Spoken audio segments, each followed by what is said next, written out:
বিপ্লব ও সংহতি দিবসে সারা দেশে বিএনপির র্যালি। যারা নির্বাচন বাধাগ্রস্ত করতে চায় তারা গণতন্ত্রের শত্রু, অভিযোগ নেতাদের। দেশ গঠনে সবাইকে ঐক্যবদ্ধ থাকার আহ্বান। নির্বাচন নিয়ে বিভ্রান্তি ছড়াচ্ছে পতিত সরকারের সুবিধাভোগীরা। আগামী ফেব্রুয়ারির ভোট ঠেকানোর সাধ্য কারো নেই বললেন প্রেস সচিব। হলো বিএনপি প্রার্থী এরশাদকে। নির্বাচন বানচালে সন্ত্রাসীদের ব্যবহারের অভিযোগ খসরুর। বাবলা হত্যার জড়িত 2 জন র্যাবের জালে ধরা। পদ্মার চরে কাশবন বালু মহাল ঘিরে কয়েকশো কোটি টাকার বাণিজ্য। নিয়ন্ত্রণে সন্ত্রাসী বাহিনীর অস্ত্রের মহড়া। জোড়া খুনের অভিযোগ কাপন বাহিনীর বিরুদ্ধে। এবং সাপ্তাহিক ছুটির দিনে কক্সবাজারে ভ্রমণ পিপাসুদের ভিড়। পর্যটন মৌসুম শুরু হওয়ায় হোটেল মোটেলে বেড়েছে বুকিং। জমজমাট সৈকত কেন্দ্রিক ব্যবসা বাণিজ্য।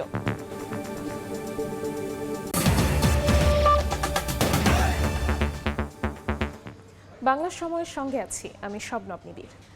দেশের গণতন্ত্র ও সার্বভৌমত্ব পুনরুদ্ধারে 7 নভেম্বর সিপাহী জনতার বিপ্লব গুরুত্বপূর্ণ ভূমিকা পালন করে। দিনটির তাৎপর্য তুলে ধরে সারা দেশে র্যালি, আলোচনা সভা সহ নানা কর্মসূচি পালন করল বিএনপি। দেশ গঠনে সবাইকে ঐক্যবদ্ধ থাকার আহ্বান জানান দলটির নেতারা। দিশেহারা জাতির পথ নির্দেশক ও দেশের গণতন্ত্র আর সার্বভৌমত্বের রক্ষা কবচ 7 নভেম্বর সিপাহী জনতার বিপ্লব। 1975 সালের এই দিনে সামরিক বন্দিদশা থেকে মুক্ত হন তৎকালীন সেনাপ্রধান মেজর জেনারেল জিয়াউর রহমান। পরবর্তীতে তিনি দায়িত্ব নেন দেশ গঠনের। দিনটির তাৎপর্য এখনও প্রাসঙ্গিক। সেই গৌরব ও ইতিহাসকে বারবার নতুন প্রজন্মের কাছে তুলে ধরতে নানা কর্মসূচি পালন করল বিএনপি। শুক্রবার দেশের বিভিন্ন জেলায় আয়োজন করা হয় র্যালি ও সমাবেশের। বিএনপি ছাড়াও সমমনা দলের নেতাকর্মীও এতে অংশ নেন। পরে শহীদ জিয়াউর রহমানের আত্মার মাগফিরাত কামনায় বিশেষ দোয়া মাহফিল অনুষ্ঠিত হয়। দিনটিকে জাতীয় বিপ্লব ও সংহতি দিবস হিসেবে পালন করে বিএনপি সহ গণতন্ত্রের পক্ষের শক্তিগুলো। দিবসটির গুরুত্ব তুলে ধরে আয়োজন করা হয় আলোচনা সভারও। দেশের সার্বভৌমত্ব রক্ষা ও গণতন্ত্র পুনরুদ্ধারে সবাইকে ঐক্যবদ্ধ থাকার আহ্বান জানান বক্তারা। যারা ষড়যন্ত্র করছে বর্তমান নির্বাচনকে নিয়ে এবং এই দেশকে নিয়ে তাদের বিরুদ্ধে আমাদেরকে ব্যবস্থা নিতে হবে। রাষ্ট্রের ভয় নাই, ওই বাটামের ভয় নাই। আমরা আজকে স্বাধীনভাবে ভোট দেওয়ার সুযোগ পেয়েছি। সিপাহী জনতার মতো 2024 সালের আগস্টে ফ্যাসিস্টের পতন ঘটায় ছাত্র জনতা। সব ভেদাভেদ ভুলে দেশকে পুনর্গঠনে সবাইকে ঐক্যবদ্ধ থাকার আহ্বান জানান বিএনপি নেতারা। রিমু সিদ্দিক, সময় সংবাদ। ফেব্রুয়ারির নির্বাচন ঠেকানোর সাধ্য কারও নেই বলে মন্তব্য করেছেন প্রধান উপদেষ্টার প্রেস সচিব শফিকুল আলম। সকালে নেত্রকোনায় সাংবাদিকদের সঙ্গে মতবিনিময় সভায় তিনি বলেন, পতিত সরকারের আমলের কিছু সুবিধাভোগী নির্বাচন নিয়ে বিভ্রান্তি ছড়াচ্ছে। মতবিনিময় শেষে নিয়োগ বিধিমালা সংশোধন করে ডিপ্লোমা ইন লাইভস্টক ডিগ্রিধারীদের দ্রুত নিয়োগের দাবিতে শিক্ষার্থীরা স্মারকলিপি প্রদান করেন। প্রেস সচিব তা প্রধান উপদেষ্টা বরাবর পৌঁছে দেওয়ার আশ্বাস দেন। সবশেষ শহরের মগড়া নদীর পাড়ে জুলাই স্মৃতিস্তম্ভে শ্রদ্ধা জানিয়ে ময়মনসিংহের পথে রওনা করেন তিনি।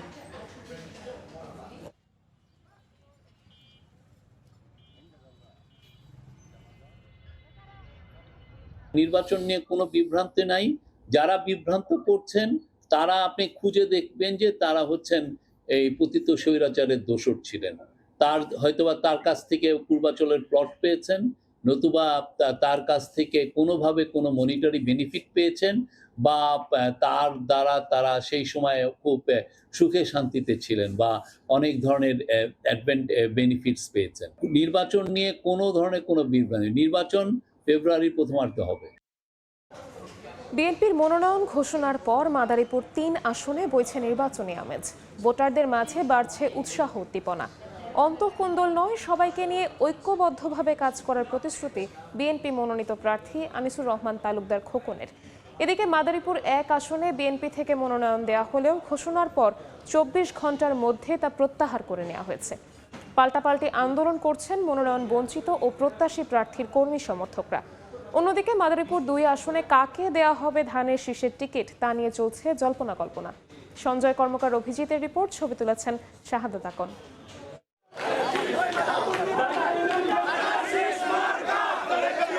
দলীয় নেতাকর্মী নিয়ে মোটরসাইকেল শোডাউন, ঢাকঢোল আর বাদ্যযন্ত্র নিয়ে সড়ক থেকে পাড়া মহল্লায় যাচ্ছেন বিএনপির মনোনীত প্রার্থী, করছেন সভা সমাবেশ, দিচ্ছেন ভোটারদের পাশে থাকার আশ্বাস।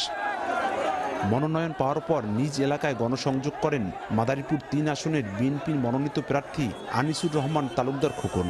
ফুলের মালা দিয়ে তাকে বরণ করে নেন দলীয় নেতাকর্মীরা। ধানের শীষের টিকিট পেয়ে কেন্দ্রীয় বিএনপির গণশিক্ষা বিষয়ক সম্পাদক বলেন, গত ১৭ বছর বিএনপির নেতাকর্মীরা অন্যায় ও জুলুমের শিকার হলেও অন্য দলের কারো সঙ্গে এমন কার্যক্রম করবে না তার দলের নেতাকর্মীরা। দেশের প্রতিটি মানুষ শান্তিতে বাড়িতে ঘুমাতে পারবে, সেই লক্ষ্য নিয়ে কাজ করবে বিএনপি। বিগত দিনে যা হয়েছে ভবিষ্যতে সেই জিনিসটা যেন আর না হয়। সবাই যেন যার যার ঘরে সে বাস করতে পারে, যার যার কাজ সে করতে পারে, যার যার ধর্ম সে পালন করতে পারে। বিএনপির পক্ষ থেকে মনোনয়ন ঘোষণার পর চায়ের দোকান থেকে পাড়া মহল্লার অলিগলি সবখানে চলছে আলোচনা, বাড়ছে উৎসাহ উদ্দীপনা। গ্রহণযোগ্য নির্বাচনের মাধ্যমে পছন্দের প্রার্থীকে খুঁজে নেওয়ার কথা জানান ভোটাররা। বিগত দিনে ভোট দিতে পারি নাই, আমরা চাই যেন সুষ্ঠু একটা নির্বাচন হোক, যার যার ভোটটা জানিয়ে যার ভোট গুনকে ডিক্লেয়ার দেব, এটা আমরা চাই। এমন একজন প্রতিনিধি চাই যিনি জনগণের মেহনতি মানুষের জন্য আগে আসবে, মেহনতি মানুষের কাজ করবে। এদিকে মাদারীপুর ১ আসনে দলীয় প্রার্থী হিসেবে জামান কামাল নুরুদ্দিন মোল্লার নাম ঘোষণা করেন বিএনপির মহাসচিব মির্জা ফখরুল ইসলাম আলমগীর। বাদ পড়েন মনোনয়ন প্রত্যাশী জেলা বিএনপির যুগ্ম আহ্বায়ক সাজ্জাদ হোসেন সিদ্দিকী লাবলু। এরই প্রতিবাদে লাবলুর কর্মী সমর্থকরা ঢাকা ভাঙা এক্সপ্রেসওয়ের পাঁচচরে সড়কে টায়ার জ্বালিয়ে অবরোধ করেন। মঙ্গলবার বিকেলে বিএনপির কেন্দ্রীয় কমিটির সিনিয়র যুগ্ম মহাসচিব রুহুল কবির রিজভির স্বাক্ষরিত প্রেস বিজ্ঞপ্তিতে জামান কামাল নুরুদ্দিন মোল্লার মনোনয়ন স্থগিত করা হয়। অন্যদিকে মনোনয়ন স্থগিত করার প্রতিবাদে বুধবার দিনব্যাপী শিবচরে সড়ক অবরোধ করে বিক্ষোভ করেন জামান কামাল নুরুদ্দিন মোল্লার নেতাকর্মীরা।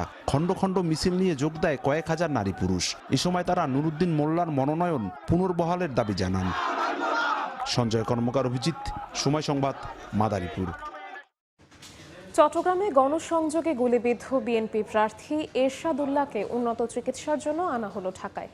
নির্বাচন বানচালে লুট হওয়া অস্ত্র ব্যবহার হচ্ছে বলে অভিযোগ করেছেন বিএনপির স্থায়ী কমিটির সদস্য আমির খসরু মাহমুদ চৌধুরী। পরিকল্পিতভাবে সরোয়ার বাবলাকে হত্যা করা হয়েছে বলে জানায় র্যাব। কিলিং মিশনে সরাসরি অংশ নেয়া শীর্ষ সন্ত্রাসী ছোট সাজ্জাদের 2 অনুসারীকে গ্রেফতার করা হয়েছে। এবার কেয়ার হাসপাতালে এরশাদুল্লাহকে দেখতে যান বিএনপি স্থায়ী কমিটির সদস্য আমির খসরু মাহমুদ চৌধুরী। বলেন, যারা আগামী নির্বাচন চায় না তারাই সন্ত্রাসীদের ব্যবহার করে ষড়যন্ত্র করছে, এমন আশঙ্কা উড়িয়ে দেওয়া যায় না। এই যে অস্ত্রশস্ত্র নিয়ে যারা এখনো বসে আছে তারা তো এই অস্ত্রগুলোতে ব্যবহার করছে। সন্ত্রাসীদের ব্যবহার করে তারা কি একটা কোনো ভয়ভীতির পরিবেশ সৃষ্টি করে আগামী নির্বাচনকে বাধাগ্রস্ত করার চেষ্টা করছে কিনা, এই আলাপটা কিন্তু চলে আসছে। আইন শৃঙ্খলা বাহিনীকে অত্যন্ত কঠিন অবস্থায় গিয়ে, সতর্ক অবস্থায় গিয়ে আইন শৃঙ্খলা সঠিক জায়গায় রাখতে হবে। গুলির ঘটনায় চাঁদগাঁওয়ের আজিমপুর এলাকা থেকে আলাউদ্দিন ও হেলালকে গ্রেফতার করা হয়। তারা শীর্ষ সন্ত্রাসী ছোট সাজ্জাদের অনুসারী বলে জানায় র্যাব। পরিকল্পিতভাবে বাবলাকে হত্যা করা হয়েছে বলেও জানানো হয়। এদিকে গুলি ও হত্যার ঘটনায় 8 জনের নাম উল্লেখ সহ 16 জনকে আসামি করে মামলা করেছে বাবলার বাবা। সরোয়ার বাবলাকেই গুলিটা করা হয়েছে, যেহেতু তার ঘাড়ের মধ্যে একদম অস্ত্র ঠেকিয়ে গুলি করা হয়েছে এবং এরশাদ সাহেব খুব কাছাকাছি ছিলেন, যে কারণে তার গায়েও গুলি লেগেছে। এটা একটি পরিকল্পিতভাবে হত্যাকাণ্ড করার উদ্দেশ্যেই তারা গুলি চালিয়েছে। আর এখানে উদ্দেশ্য 2 জনই ছিল নাকি 1 জন ছিল এটা এখন পর্যন্ত পরিষ্কার নয়, এটার তদন্ত চলছে। এদিকে রাউজানের 5 জনের গুলিবিদ্ধের ঘটনায় মূল আসামি ইস্তেয়াক চৌধুরী অভিসহ 3 জনকে নগরীর চকবাজার এলাকা থেকে গ্রেফতার করা হয়। উদ্ধার করা হয় একটি বিদেশি পিস্তল। প্রধান আসামি ইস্তেয়াক চৌধুরী সহ জ্যাকি ও জনি নামে আরও 2 জনকে, মোট 3 জনকে আমরা একটি বিদেশি পিস্তল, একটি ম্যাগাজিন ও 4 রাউন্ড তাজা অ্যামুনেশন সহ গতকাল রাত্রে গ্রেফতার করতে সক্ষম হয়েছে। এছাড়া বৃহস্পতিবার বাইজিত এলাকায় গোলাগুলিতে রিকশা চালক গুলিবিদ্ধের ঘটনায় 1 জনকে গ্রেফতার করা হয় রৌফাবাদ এলাকা থেকে। ফেরদৌস লিপি, সময় সংবাদ, চট্টগ্রাম। পাবনা, কুষ্টিয়া, নাটোর থেকে রাজশাহী জেলার পদ্মা নদীর চর কাশেরখড় ও বালুমহলের বাণিজ্য হয় বছরে কয়েকশো কোটি টাকার। এসব নিয়ন্ত্রণ করে একাধিক সন্ত্রাসী বাহিনী। সম্প্রতি পদ্মার চরে জোড়া খুনের অভিযোগ উঠেছে কাকুন বাহিনীর বিরুদ্ধে। নদীর বুকে অস্ত্রশস্ত্র নিয়ে মহড়া ও কথায় কথায় গুলি চালানো সহ এ বাহিনীর ভয়ে তটস্থ 4 জেলার চরাঞ্চলের মানুষ। আব্দুল সালামের ছবিতে মওদুদ রানার রিপোর্ট। স্পিডবোট ও বড় নৌকায় করে প্রমত্তা পদ্মার বুকে চলত নিয়মিত সশস্ত্র মহড়া। ভারী ভারী অস্ত্র নিয়ে ছুটত গুলি, চলত দখলদারি। চরের কাশবন, ভূমি দখল, বালুমহল নিয়ন্ত্রণ ও আধিপত্য বিস্তারে কাকন বাহিনীর এই দৌরাত্ম্য পাবনার সাড়া ইউনিয়নের বালুরঘাট থেকে শুরু করে কুষ্টিয়ার ভেড়ামারা, দৌলতপুর, নাটোরের লালপুর হয়ে রাজশাহীর বাঘার আলাইপুর ঘাট পর্যন্ত।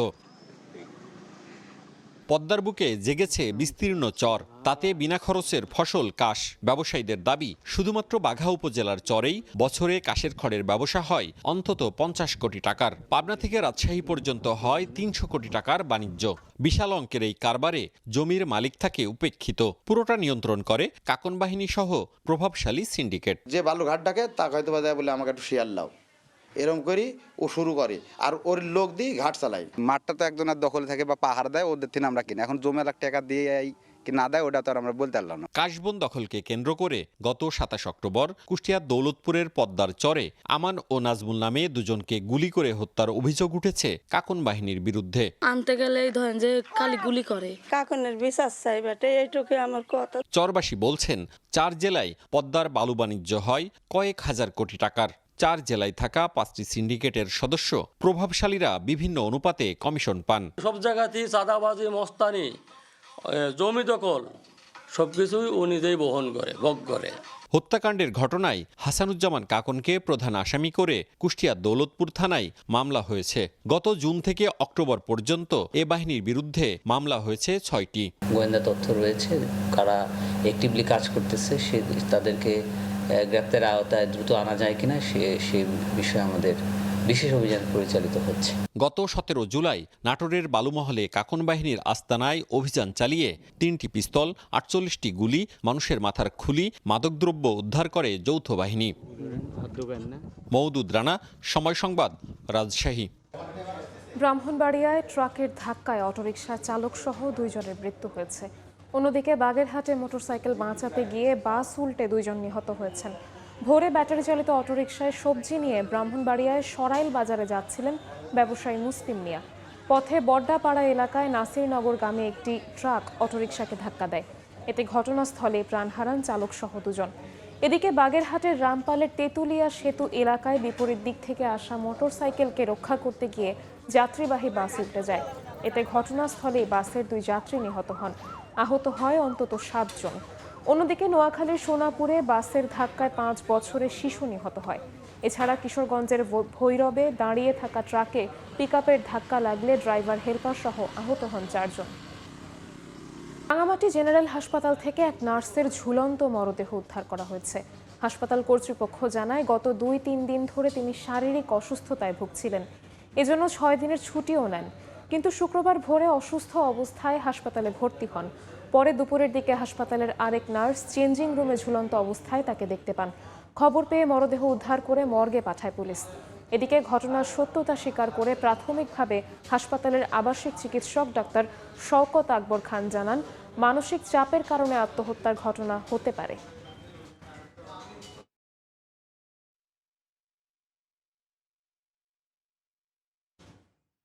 বাংলার সময় আরও থাকছে।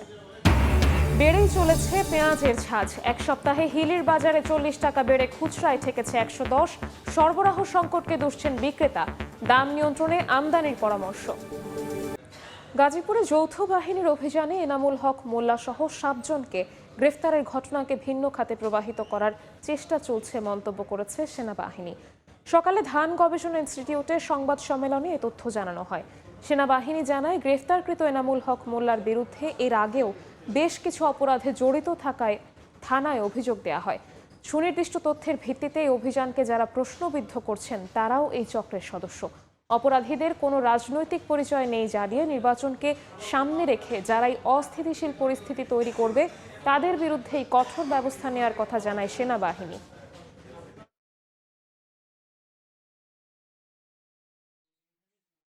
ওয়ারেন্টভুক্ত আসামি এবং শ্রীপুর এলাকার ত্রাস অবৈধ বালি উত্তোলনকারী ডাকাত দলের সর্দার এনামুল হক মোল্লাকে তার নিজ বাসার পানির ট্যাঙ্কের ভিতর থেকে গ্রেফতার করা হয়। একটি মহল এনামুল হক মোল্লার গ্রেফতারের বিষয়টিকে রাজনৈতিক রূপ দেওয়া সহ উদ্দেশ্য প্রণোদিতভাবে ভিন্ন খাতে প্রবাহিত করার চেষ্টা চলমান রেখেছে।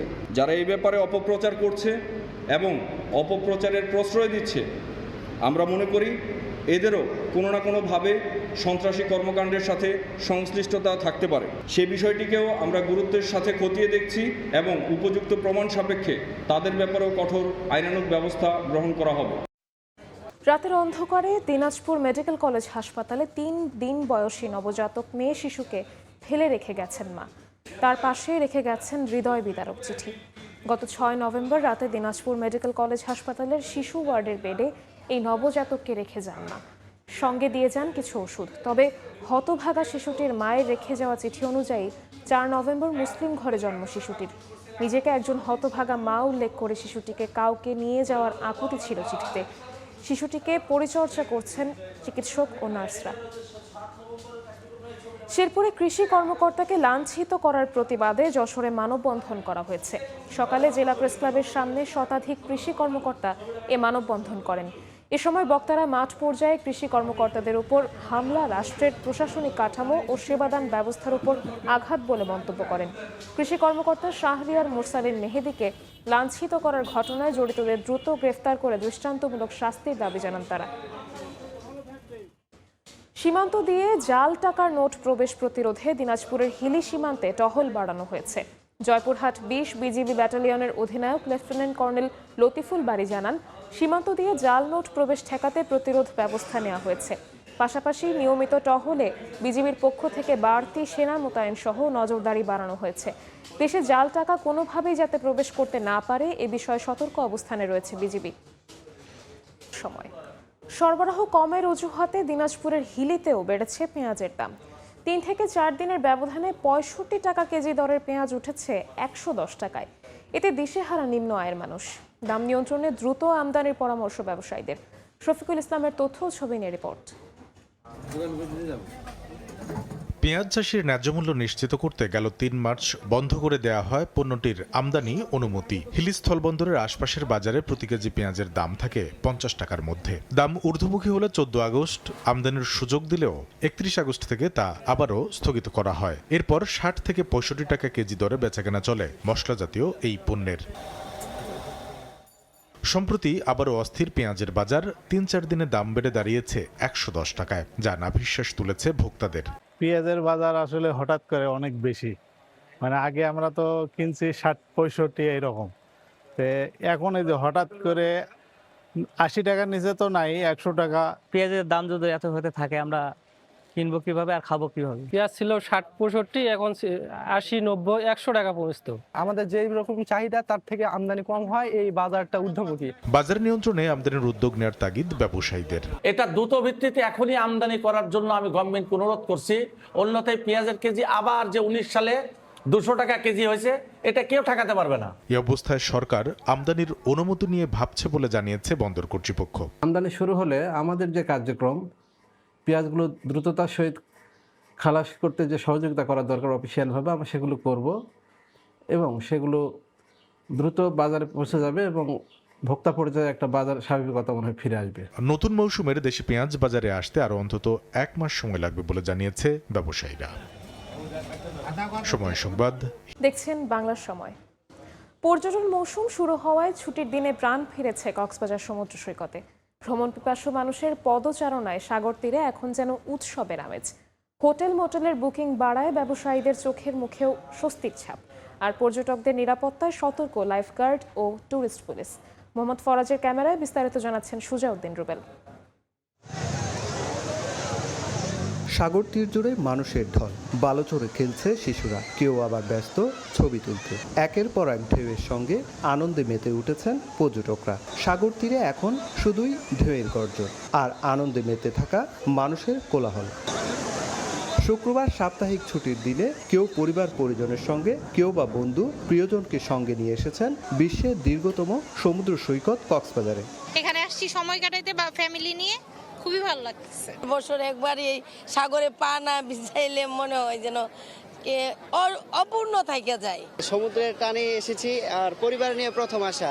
পর্যটন মৌসুম শুরু হওয়ায় বাড়ছে হোটেল মোটেলে বুকিংও। এতে ব্যবসায়ীদের চোখে মুখেও এখন স্বস্তির ছাপ। আমরা আশাবাদী এখন থেকে রোজার আগ পর্যন্ত ব্যবসা জাঁকজমক এবং কন্টিনিউ থাকবে এবং আশানুরূপ পর্যটক কক্সবাজারে আসবে। এদিকে পর্যটকদের নিরাপত্তা নিশ্চিত করতে বাড়ানো হয়েছে পর্যটন পুলিশের টহল। পর্যটকদের সাগরের নির্ধারিত সীমার বাইরে যেতে সতর্ক করছেন লাইফগার্ডরা। সকাল 7টা থেকে সূর্য আসা পর্যন্ত এখানে আমাদের সার্ভিসটা চলমান রাখছি। পেড লাইফগার্ডের সাথে ভলান্টিয়ারদের কাজ করতেছে। কক্সবাজারে এমন ভিড় অব্যাহত থাকলে এই খাত আরও সমৃদ্ধ হবে বলছেন পর্যটন সংশ্লিষ্টরা। সুজাউদ্দিন রুবেল, সময় সংবাদ, কক্সবাজার। বাংলার সময় শীর্ষ সংবাদগুলো জানিয়ে দিচ্ছি আরও একবার।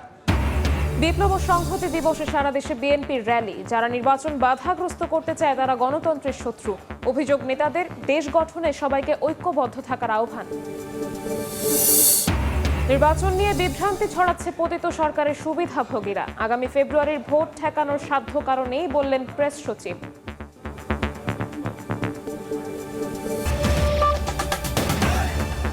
এই ছিল বাংলার সময়। এরপর সন্ধ্যার সময় নিয়ে সঙ্গে থাকবেন সহকর্মী মাকসুম আলম খান। শবনব নিবিড়, আপনাকে ধন্যবাদ। সন্ধ্যার সময়ের আয়োজন নিয়ে আসছে কিছুক্ষণ পর, সঙ্গেই থাকুন সময়ের।